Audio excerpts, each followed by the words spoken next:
Welcome back. In this video, I'll share 4 easy steps for replacing a Dyson V8 battery. I'll be using a Tech replacement battery which I bought from Amazon. And I'll share later whether you should go for an original V8 battery or a replacement. So watch till the end. Before I start with the steps, consider getting a Phillips screwdriver designed for a Dyson battery like this one I have, which I'll link to below.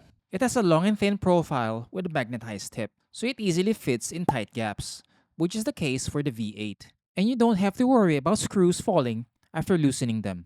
Another reason to consider a Dyson specific screwdriver is it fits a Dyson bolt, so there's little risk of stripping them. Step 1 is making sure that the vacuum is unplugged for safety reasons. Step 2 is locating the bolts, 2 underneath the battery and 1 behind the handle. Step 3 is unfastening these bolts and removing the battery. Step 4 is attaching the new battery.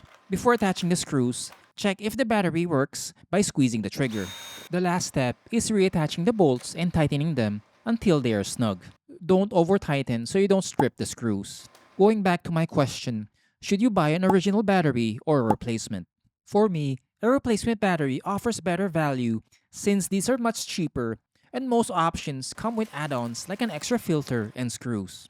Of course, there's a risk of it not lasting, but most of these products have a warranty. Let me know your thoughts in the comment section if you'd go for an original or replacement battery.